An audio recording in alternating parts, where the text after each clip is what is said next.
Sacred connections, honoring the web of life. The seventh principle of UUism is as follows: to promote respect for the interdependent web of all existence of which we are a part.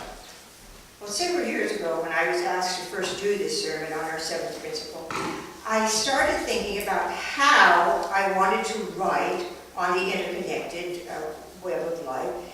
And you know, I found myself fairly overwhelmed by the amount of the depth of the ideas that were presented to me. And I finally realized that probably the best thing to do was to talk about what's important to me, what I respect in this web of life, and then offer it to you for contemplation. So that's what I did for the fellowship that I was in at that time, and that's what I'm going to do for you today. And as a takeaway from today's talk, I'd ask that you think about how you find yourself most relating to this web of life. Is there more that you can do, big or small, to help protect it? And I love the quote by, well, it's attributed at least to Chief Seattle: "The earth does not belong to us. We belong to the earth." And this led me back to some ideas in a book that I collected, holy moly, I think it was 25 years ago or so, and it was entitled Gaia, the Growth of an Idea. And it was written by Lawrence Joseph. And what this book presents is an explanation of the Gaia hypothesis, which is the earth is one living organism. And it was formulated by James Lovelock and co-developed by the microbiologist Lynn Margulis in the 1960s. And James Lovelock was an environmentalist. Their idea is named after the earth goddess of the Greeks, Gaia. And as you can imagine, at that time, this was a somewhat startling concept. And it stirred up a great deal of controversy within the scientific community. The debate being, is the earth one single living organism, which like any living body adjusts and regulates itself? Well, at this point in time, so many years later, certain of the principles have indeed been adopted in fields like biogeochemistry and systems ecology. I find this idea quite thrilling, really. Here we are, cells of Mother Earth, given a brain so that we can help out in the management department. Sometimes we do quite well. Other times we don't do so quite well. And the Gaia hypothesis gives us a very different sense of evolution. It's not Darwin's natural selection, not competition. But instead, it presents a paradigm where individuals and species survive when their activities benefit the whole as well as the parts. And you know, Darwin's theory had this one really surprised me in my research years ago when I found this next one I'm going to read to you about. Darwin's theory had a totally unintended effect on the social evolution of economics. At the same time that Darwin was researching and writing in the 1800s, industrial capitalism was growing and it was consolidating its power. Social Darwinism evolved. It was a simplistic reformulation of Darwin's theory that minimized the complex ideas of natural selection and went straight to survival of the fittest, i.e., the best win out. And these winners are deserving of their rewards. Losers are by definition inferior. And out of this concept, it becomes a good thing to tear down a forest that provides protection for wetlands, plus cleaning the air so that we can breathe. And in its place, hundreds of houses now exist on a floodplain, or acres of grazing land are created so that a world population can satiate its love for steaks. And, well, this is a good thing, because you see some corporate entities making a whole lot of money. It's like that old joke. He who dies with the most money wins.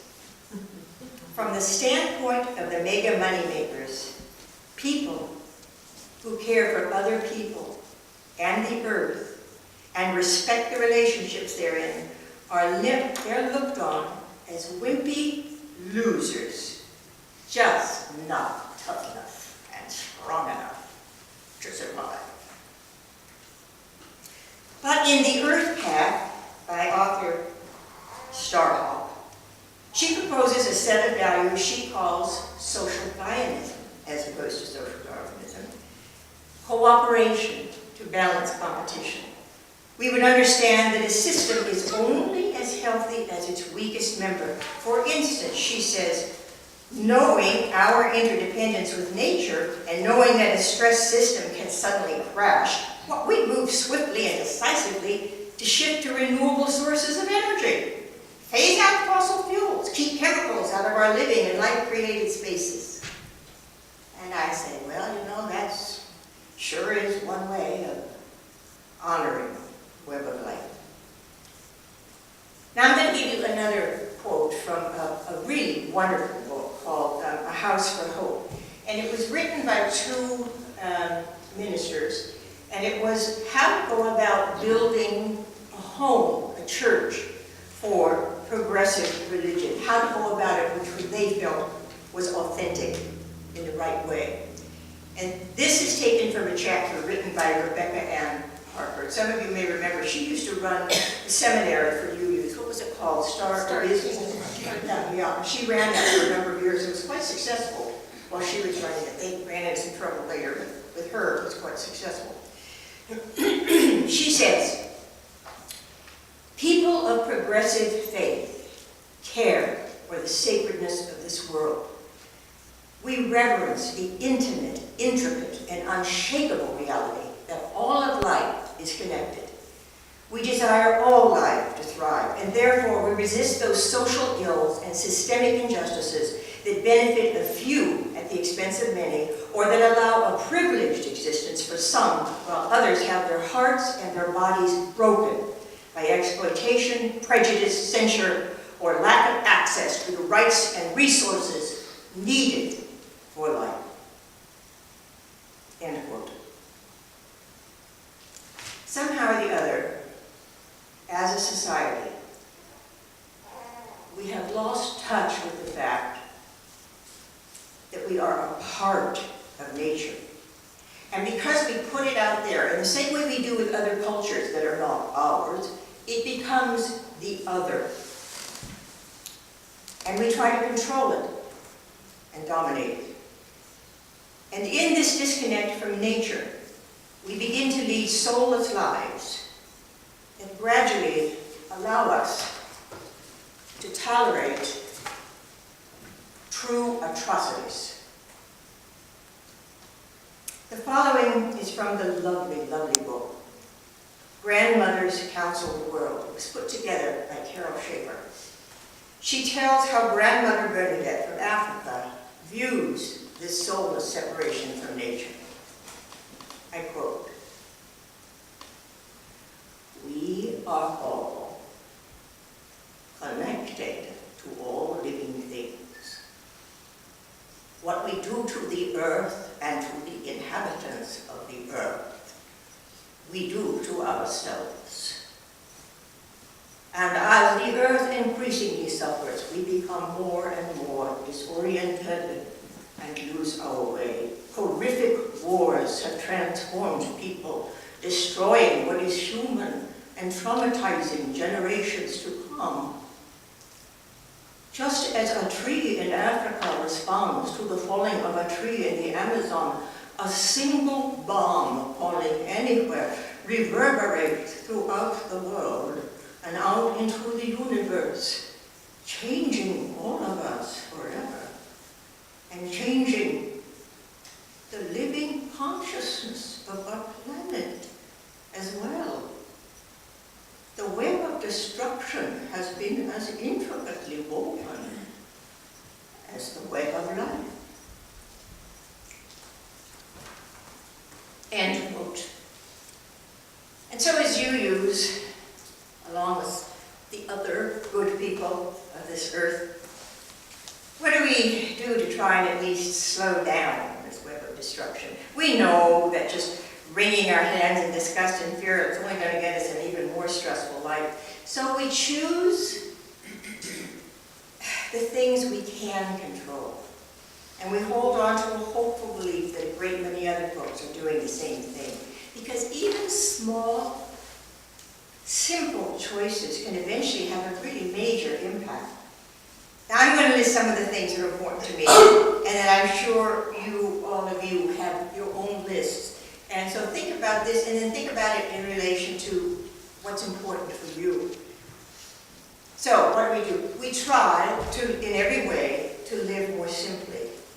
And that can be a sermon in itself. And in fact, it's been given here. I believe it's been given here as a sermon. And when we choose to consciously simplify, we are indeed prioritizing what is important to us and to our planet, and also to our just beautiful Pacific Northwest. And you know what? It's still important to recycle and reduce waste. Plastic bags remain the scourge of this earth, well, a major scourge of this earth. And reduce carbon footprint. We try to buy local products, and we don't jump in the car every day to shop. We help out at local food banks. And on both the local and larger horizon, we work for women's equality. We encourage local development that respects the earth. To help preserve our land for future generations, we contribute to organizations like the Great Peninsula Conservancy. We work for animal rights. And many brave souls march against nuclear proliferation. We join organizations that work to respect the individuals of all races and cultures, like our story. That was a wonderful story. To the degree that we can, we fight individuals and corporations that continue to pollute the water and rape the land. And forgive me for being political, I'm not usually, but I will make this one statement. And at the moment, we must continue to protest the present administration, which seems determined to allow free enterprise to destroy the planet. Spirit of life, give us strength. And wonderfully important, we become part of a local community right here, whose members contribute to each other's well-being, as well as helping out our larger community. And now, I want to talk about something that's always been joyfully important to me, and that's gardening. At the time I first created this sermon, I was an avid gardener, and in fact, I was a Kitsap County master gardener.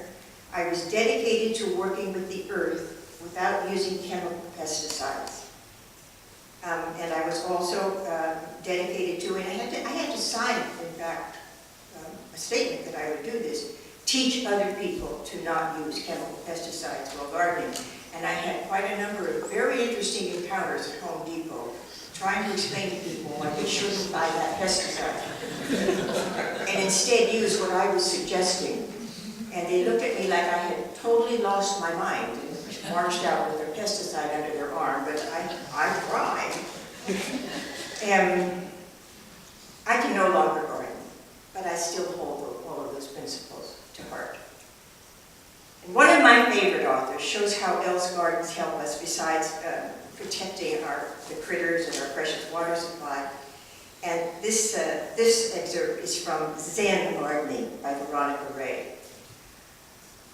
While our culture seems obsessed with style and fashion, it also seems to grossly underestimate the importance of real beauty.